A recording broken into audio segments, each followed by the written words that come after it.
ಗುರು, ಈ ಮಾತು ಹಳ್ಳಿಯಿಂದ ಸಿಟಿಗೆ ಹೋಗ್ಬಿಟ್ಟು ನಾನು ಜೀವನ ಮಾಡ್ತೀನಿ ಅಂತ ಮಾಡ್ತಾ ಇರೋಂತ ಪುಣ್ಯಾತ್ಮಿಗೆ ಹೇಳ್ತಾ ಇದ್ದೀನಿ.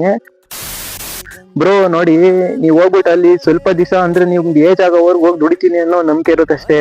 ಏಜ್ ಆದ್ಮೇಲೆ ನೀವ್ ಇಲ್ಲೇ ಇರ್ಬೇಕು.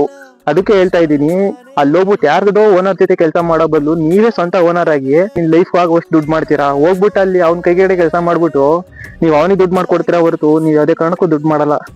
ಇದಂತೂ ಬರ್ದಿಟ್ಕೊಳ್ಳಿ. ಬಂದ್ಬಿಟ್ಟು ಎಲ್ಲ ಒಂದ್ ಸ್ವಲ್ಪ ಮೈಂಡ್ ಉಪಯೋಗಿಸ್ಬಿಟ್ಟು ನೀವೇ ಓನರ್ ಆಗಿ ಟ್ರೈ ಮಾಡಿ. ಯಾವ್ದೋ ಹೋಗ್ಬಿಟ್ಟು ಯಾರನ್ನೋ ಬೆಳ್ಸಕ್ ಹೋಗ್ಬೇಡಿ.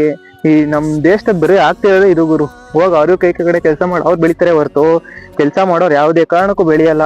ಸೊ ಹಳ್ಳಿ ಜೀವನದಲ್ಲಿ ಓನರ್ ಆಗಿ ಟ್ರೈ ಮಾಡಿ. ಇಷ್ಟು ಬಿಟ್ಬಿಟ್ಟು ಹೋಗ್ಬಿಟ್ಟು ಅಲ್ಲಿ ಅವ್ರ ಕೈ ಕಡೆ ಕೆಲಸ ಮಾಡ್ಕೊಂಡು ಎಷ್ಟು ದಿವಸ ಅಂತ ಇರ್ತೀರಾ? ನೀವ್ ಎಷ್ಟೇ ದುಡ್ಡು ಮಾಡಿದ್ರು ಅದ್ ನಿಮ್ಗೆ ಸಾಕಾಗಲ್ಲ, ನಿಮ್ ಮಕ್ಳಿಗೆ ಏನು ಮಾಡಕ್ಕಾಗಲ್ಲ. ಸೊ ಮಕ್ಳಿಗೆ ದುಡ್ಡು ಮಾಡ್ಬಿಟ್ಟು ನೀವು ದುಡ್ಡು ಮಾಡ್ಕೊಂಡು ಆರಾಮಾಗಿ ಇರೋದ್ ಕಲೀರಿ. ಹೋಗ್ಬಿಟ್ಟು ಆ ಸಿಟಿ ಜೀವನದಲ್ಲಿ ಅವ್ರ ಕೈ ಕಡೆ ಕೆಲಸ ಮಾಡ್ಕೊಂಡಿರೋದು ಬಿಟ್ಬಿಡಿ. ಇವತ್ತಿಂದಲೇನೆ ಬದಲಾಗಿ ಬನ್ನಿ. ಹಳ್ಳಿಲಿ ಬೇಜಾನ್ ಕೆಲಸಗಳಿರುತ್ತೆ, ನೀವೇ ಓನರ್ ಆಗ್ಬೋದು. ಒಂದೆರಡು ಹಸುಗಳು ತಗೊಂಬಂದ್ ಸಾಕ್ಬಿಟ್ರೆ ಅದಕ್ಕೆ ಮೇವು ಗೀವು ಹಾಕಂದ್ರೆ ನಿಮ್ ಜೀವನ ನಡೀತಿರುತ್ತೆ ಆರಾಮಾಗಿ.